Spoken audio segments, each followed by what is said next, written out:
Now, it seems like almost every other day, George Lucas starts trending on Twitter, and it's almost always for the exact same reason, which is because there are those out there who, because of the way Lucasfilm has been run without him and under Disney, they'd like to see him come back to Star Wars in some capacity, which, yes, is very unlikely to ever happen. And in response to those people, there are those who then get mad at them and say the main reason why Lucas sold in the first place was because of them, because of their negative reaction to the prequel trilogy. And seeing or hearing this always causes me to shake my head, roll my eyes, and give a little sigh. Because really stop and think about how short-sighted and ridiculous that is for just a couple seconds. There are actually people out there who fully believe that George Lucas sold his multi-billion-dollar company that employed some 2,000 people simply because some fans were mean to him and said bad things about a few of his movies. The same guy who many consider a visionary, who essentially went to war with Hollywood when he was first starting out, who was hated by Hollywood and vice versa because he wouldn't play by their rules. The guy who built a film empire that went beyond just Star Wars and Lucasfilm, that included companies like ILM and Skywalker Sound, who literally changed the film industry and is largely responsible for what it is today. That guy let some naysayers get to him and he sold his company. That was it. Simple as that, right? One of the reasons I sold it was I was starting to make movies that were more personal and were obviously losing a lot of money. And I said, I really can't do this much more because the company will be dragged down. And I had 2,000 employees. So I had people to think about. So I said, the best way to handle this is to sell it and then take the money, put it in a bank account. I call it my yacht because a lot of my friends have yachts. I said, I'm not going to buy a yacht, but I'll take the money that I would use to have a yacht and I'll put it in a bank account. Right. And I will use that to make movies that I know are experimental, that I have no way of knowing whether they'll work or not, but I want to see if they work. And that means I don't have to show them to an audience. I don't have to have people. So when are we going to see that movie? You're not. And though I don't want to assume too much, but based off this clip and other interviews he's done over the years, especially the more recent ones, my best guess is that though George obviously loves and cares about Star Wars, he has discussed before about how selling to Disney felt a bit like a bad breakup. Anyway, as much as he loves it and as thankful as he is for it, I really don't think he ever wanted to be defined by it or have his entire career revolve around it. I think the young 30-year-old guy who made that first Star Wars film on a wing and a prayer, who no doubt had all kinds of plans for the future and movies he wanted to make, he never, in his wildest dreams, imagined what Star Wars would become. I think that guy always intended, as kind of alluded to in this clip, to go back to making smaller, more personal films that meant something to him, much like American Graffiti was one of his first films. Or films like Red Tails that he did a little over a decade ago now, which is basically the film he's referring to in this clip when he says he knows he can't keep making movies that lose his company money, which that film very much did. It was pretty much a bust that very few people saw, and I wouldn't be surprised if some of you are asking right now, what in the world is Red Tails? And I dare say, and again, I'm only making some guesses here, but I dare say that the failure of that film in some ways probably hit him harder than any prequel hate ever did, because the prequels were still a huge financial success that were still loved by millions upon millions of people.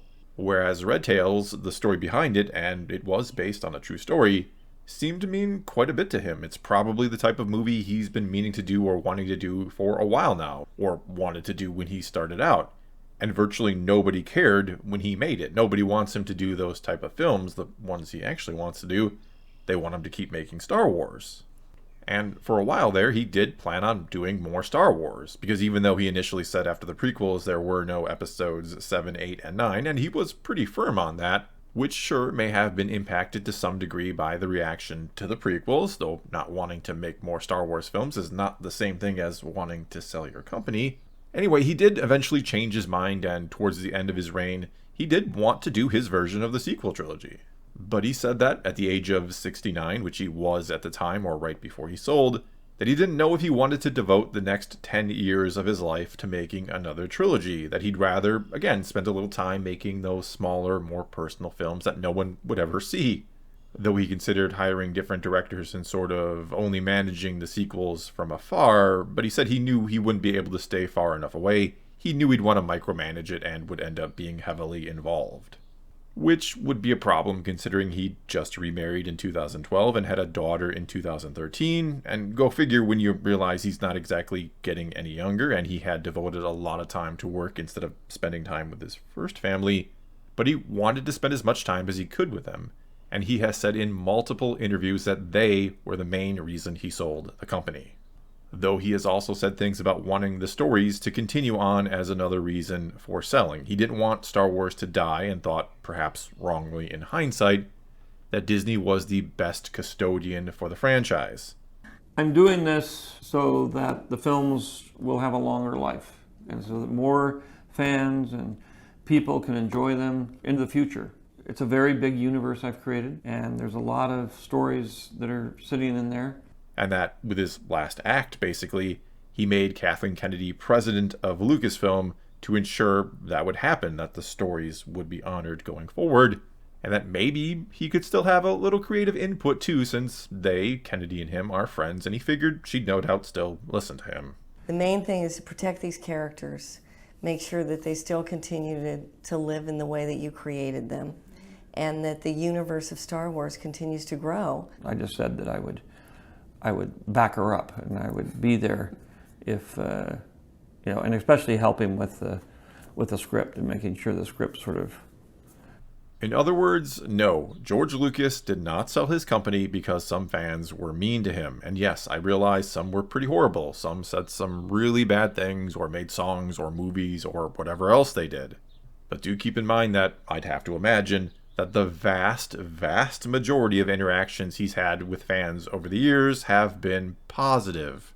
And probably very positive, annoyingly positive, to the point where people likely just gush about how great he is and how great his work is and how much it means to them. I highly doubt too many people were coming up to him on the street and screaming in his face about ruining their childhood or saying anything worse, which isn't to say that it couldn't have ever happened or that he wasn't bothered by any of the negativity he has heard. He's even once said about making more Star Wars films, this being back in 2012, that why would I make any more when everybody yells at you all the time and says what a terrible person you are?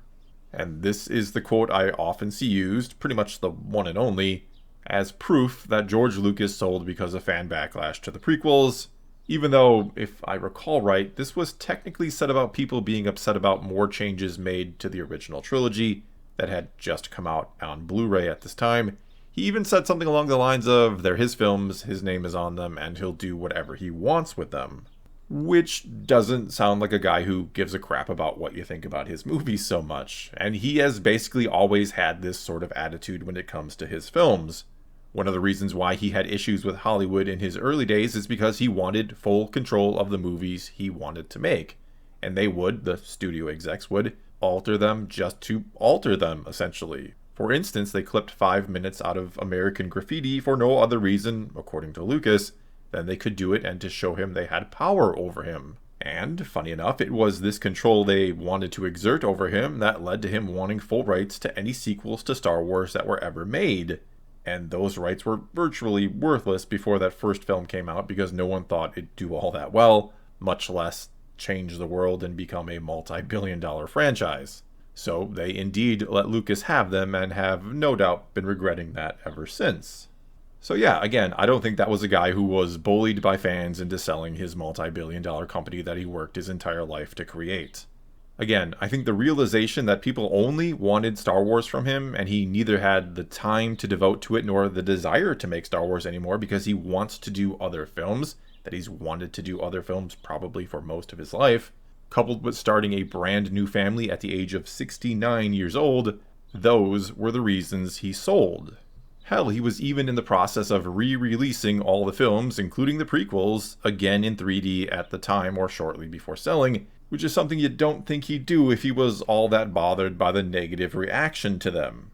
Also keep in mind that those who don't like the prequels certainly didn't stop George Lucas from spending a whole lot of his own money to make the Clone Wars animated series that, you guessed it, was based on or centered within the prequel trilogy, which is a really, really odd thing to do if he was bothered so much by the prequel hate that he eventually sold his company because of it. I mean, if anything, you can look at that series, The Clone Wars, as a big F you to those who didn't like the prequels. His way of again saying, I don't care if you like it or not, I'm going to tell the stories I want to tell. And actually, he did want to tell even more Star Wars stories at one point after the prequels, because let's not forget about the live-action series he wanted to do called Underworld, a series where 50 scripts were written and that he was, once again, going to use a lot of his own money to produce, because he's always only been interested in doing what he wants to do, and that's it. He's never been one to follow or play by the rules and do exactly what he's told, or to be stopped by anyone giving him crap, which is a big reason why he was ultimately so successful. Well, that's all I got for you this time. Now it's your turn to take to the comments below and tell me what you think about all this. How much did fan reaction to the prequels or anything else he did weigh into his decision to sell Lucasfilm? Do you believe him that it was all about making films for himself and spending time with his family, which I do? Or was that just a cover story? Whatever you think, leave those comments below and let's talk some Star Wars. And until next time, thanks for watching.